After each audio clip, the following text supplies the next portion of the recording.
Chris, genuinely, thanks for joining me this morning. And as you said, hopefully we can have an interesting conversations about a few things that I think we might both be interested in. Useful to start off just by saying, where the two of us first met, and I think we sort of bumped in to each other at a CHIT event down in Exeter. One of us was wearing a kilt. I'll let you work out which one of us that was.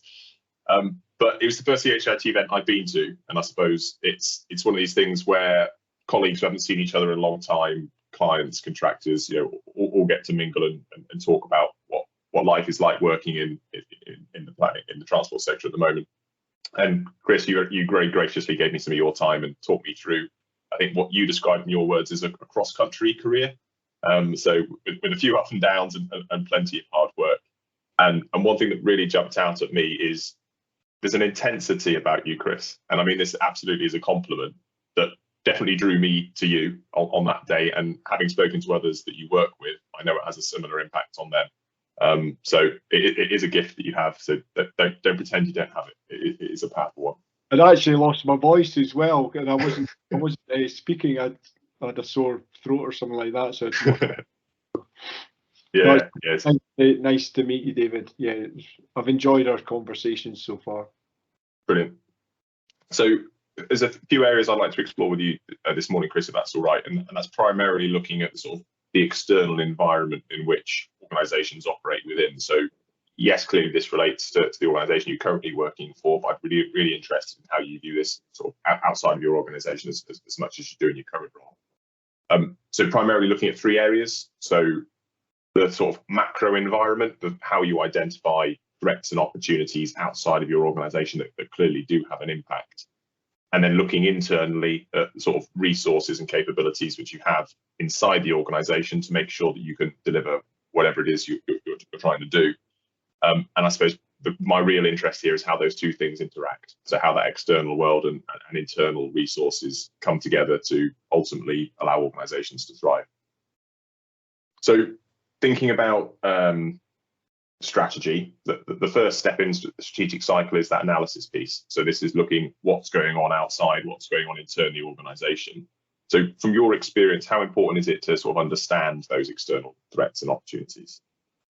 No, it's so important in any kind of business. You need to know, in a wide range of issues across, we're a global company, so there's different dynamics in different places. If you come back to the UK, having that, particularly the chief exec level, having conversations at government level and being on various groups where business leaders are invited to is so important. So you get an understanding the direction of where the UK is going. I think as a business you need to be in tune with changes in technology and where UK PLC is going, because a lot of the policies affect businesses, and we've seen that with Brexit and then we've seen that with their policies around immigration as well, and the movement of people. So if you look at if you go to one of our challenges in our industry is around is people coming into the industry and getting the right people, and that's always been a challenge because the amount of engineering is quite specialised, and it's sometimes seen as not as sexy as some of the other lawyers and accountancy type sectors. Yeah. And it can be quite difficult to recruit into there,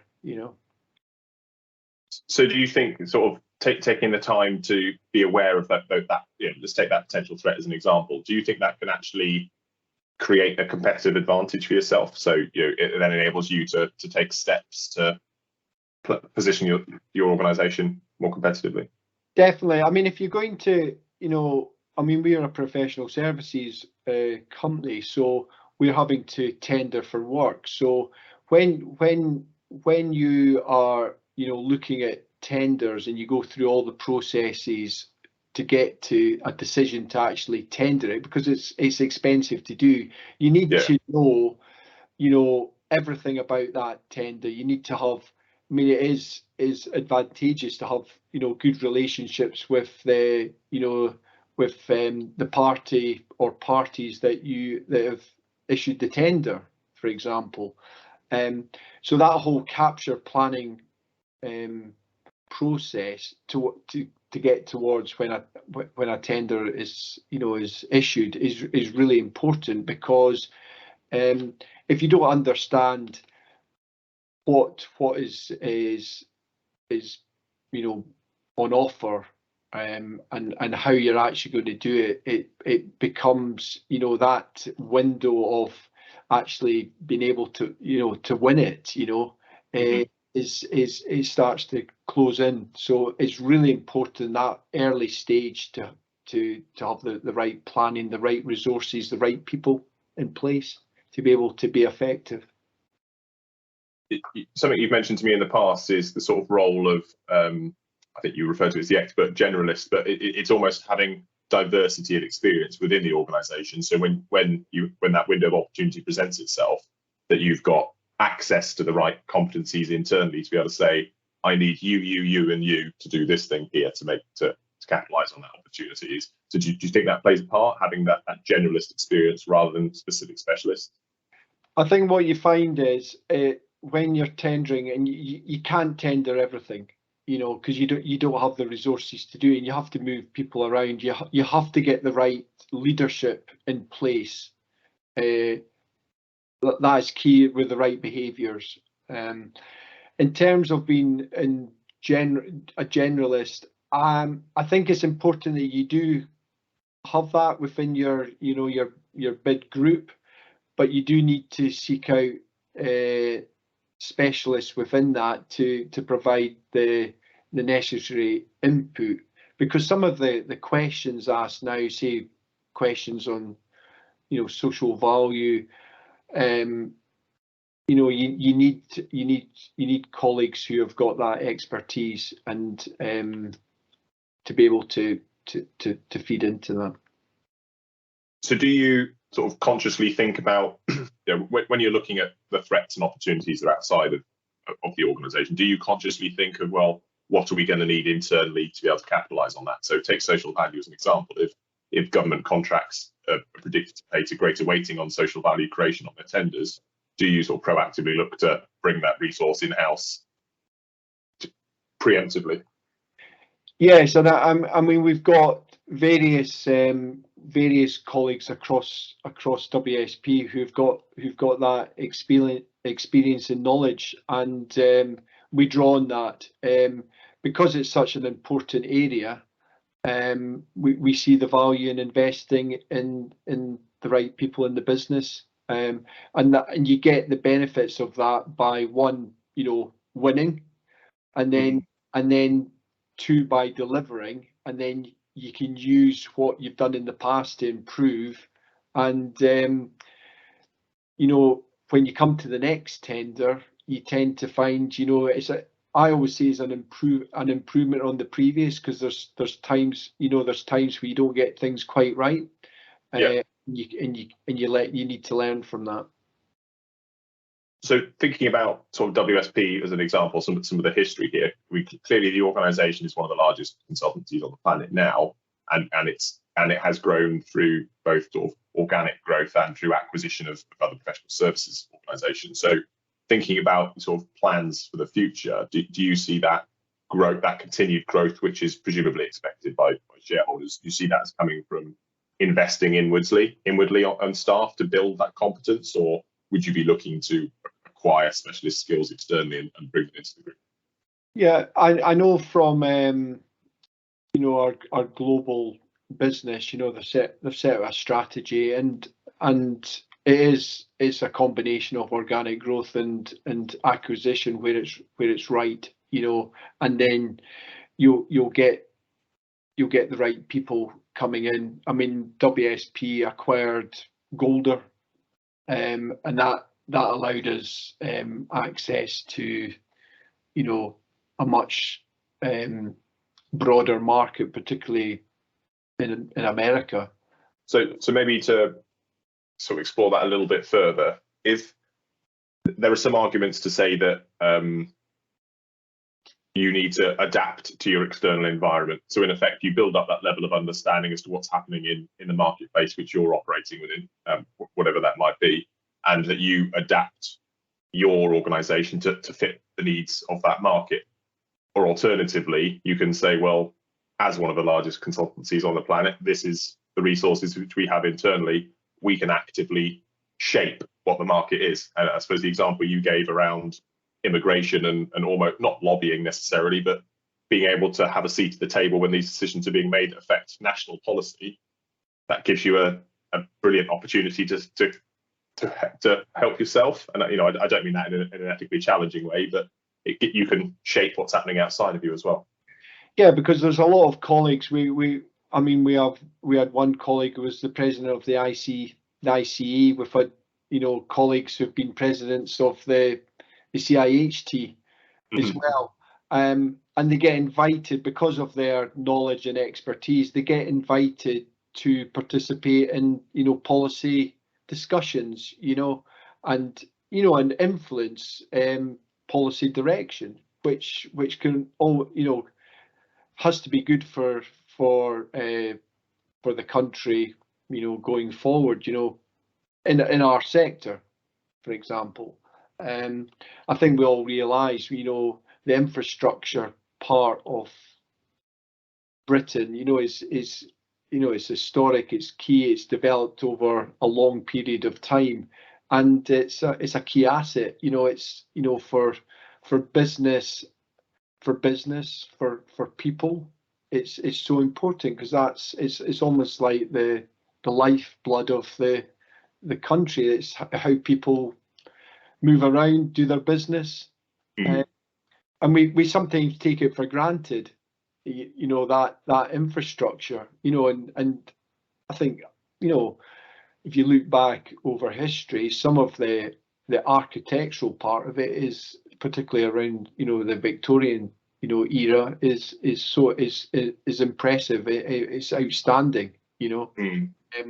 You know, I could give examples like St Pancras, you know, or some of Thomas Telford's, you know, structures, you know, bridges, what he did. Yeah. So, I mean, in my world, working for a local government, you know, the highway asset, if you would put it on a profit and loss sheet, would be the most valuable asset that the organisation owns. However, when people interact with that asset, they very rarely even recognise that they're doing so. There's no transaction. It's people don't associate themselves with handing £5 to drive to do their commute, but in effect they are via other mechanisms. So push you on that a little bit further then. So do you think with WSP then, are you rather trying to sort of actively shape the market, or do you find yourself also having to react to changes that occur in the wider market? So yeah, we have to react to changes in the market. The market, you know, the market is driven by lots of factors. You know, there's lots of fiscal, you know, angles to that. There's particularly in the local government side of it, you know, there's obviously, you know, been various changes over the years around, you know, county councils, you know, single unitary councils, you know, mayors, you know, the levelling up agenda, you know, so, you know, you can see where things are going. You can see where some of the pressure points are around, you know, housing and where you should expand, you know, development, where you should locate new business. You know, there's been a lot in the past around, you know, the southeast. It's always been the southeast, London, you know, and this move to move it further north and level up, you can see. So you can see where the market is changing and trying to rebalance. I mean we're in the pond as everyone else is, you know, and you I think it's having, as an organization, it's having the right people, with the right behaviors and the right skills, you know, and we can you know, when you comes down to business, you know, that I think we've touched on this before, you know, trust and relationships, you know, relationship with others is so important, you know, and you know, people want to do business with people they can trust, you know, as well. And so we do think a lot about collaboration and how we work with others. You know, we feel that's really important. Yeah, I was having a similar conversation with a lady called Mel Ross, who works in sort of digital transformation, and from her perspective, it very much starts with trust, but it isn't that linear transaction of, we're the organisation, we have all the competence, we're going to create something for you, and you're purely a recipient of it.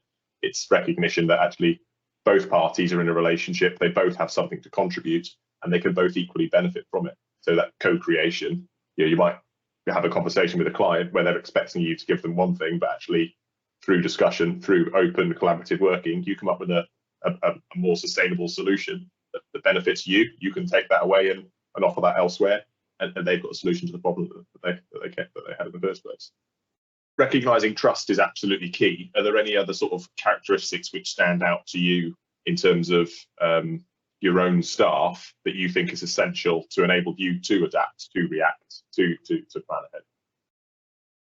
I mean, I sort of look at some behaviours, you know, and for me, you know, the sort of ideal team player, you know, you need to be smart, you need to be hungry, but you need to be humble, you know, and recognise that if you stray, and it's getting that balance right, because if you stray into each of these parts and too much, you actually start to get the wrong behaviours, and it can have a sort of you know, an impact on your business. So no, I'm very focused on behaviours and having the right culture within your business. You know, we are like a lot of organisations, we're a people business, and if you get that right, the rewards are there for you as a business, and for the staff working there as well. It's interesting how many companies say, you know, that our people are our most important asset, and it's a really easy thing to say, but it's interesting to see the behaviours of that organisation. How do they actually demonstrate that? Where's the evidence? You know, do the staff feel that they are the most important asset? So is there anything you feel you do to invest in your own staff, to build that hunger, to build those humble behaviours within your team? So for myself, for me, it's really important to know your business, get to know your people, understand your people, engage with your people, you know, and how you communicate as well is really important, you know, and it can be just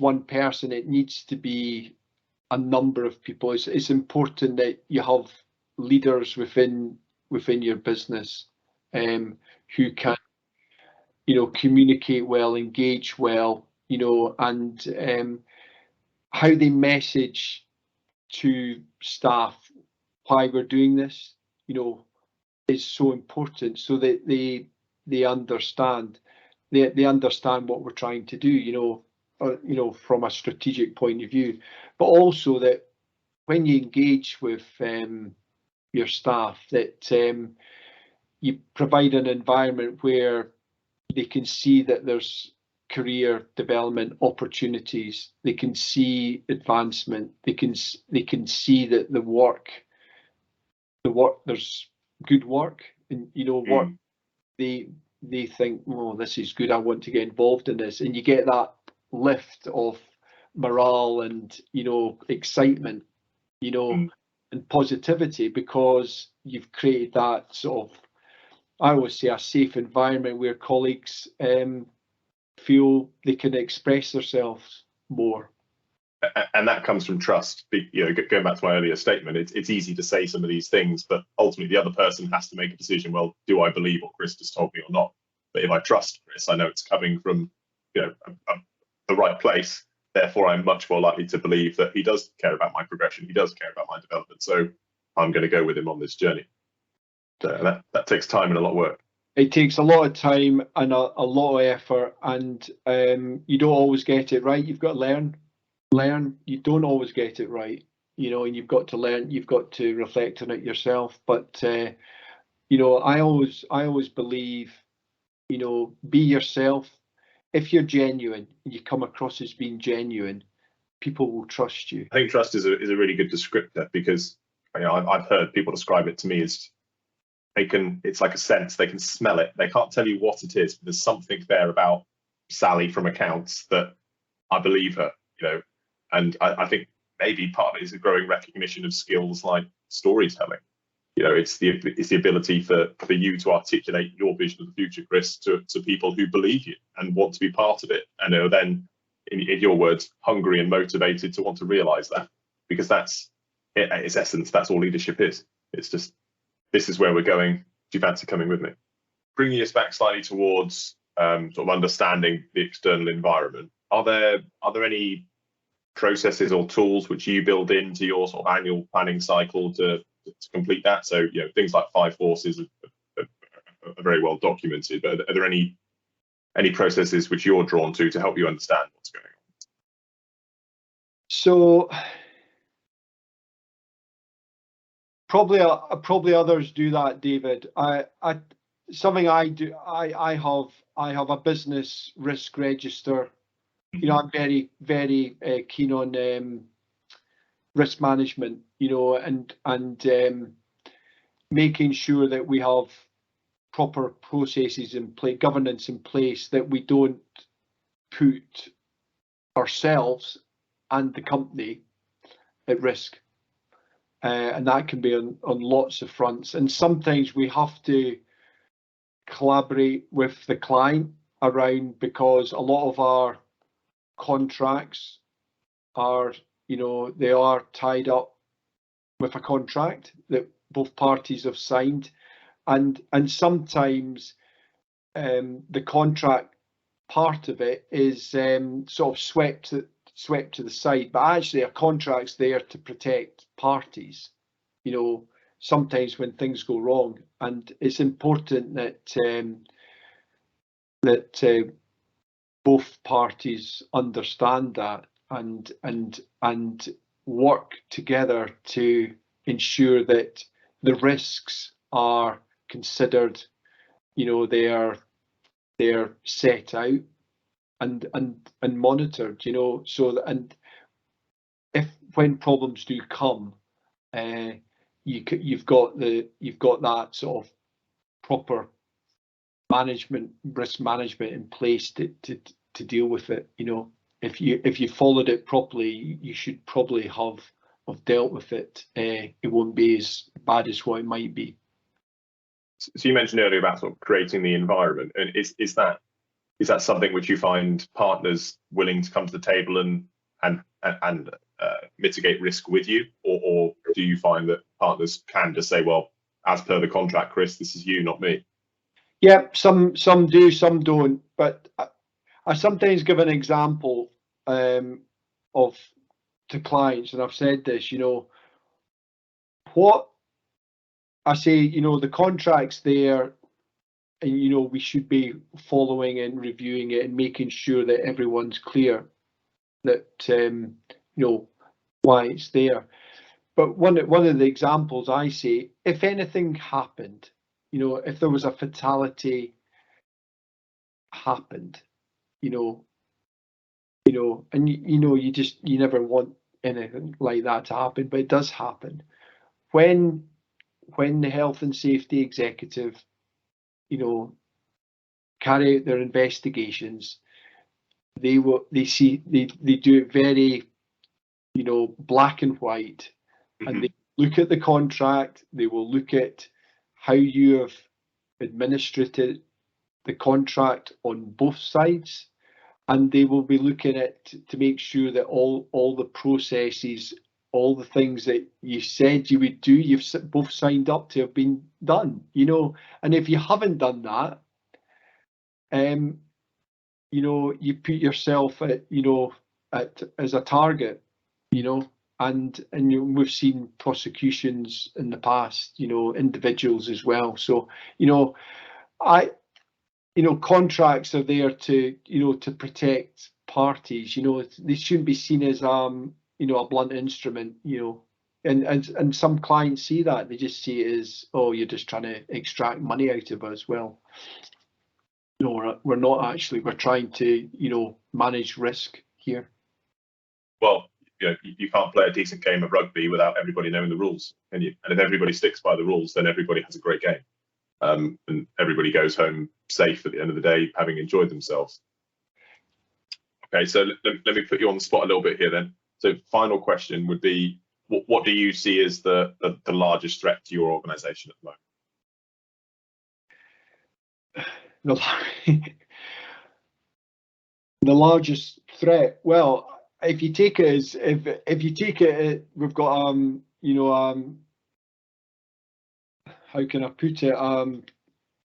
Putin in the East, basically just doing what he wants. I think we're all worried, what could happen. So if you take it that level, yes, I mean, I think a lot of people are worried. We could end up, World War III. We could have nuclear, a nuclear, that just, puts everything, into a different sphere.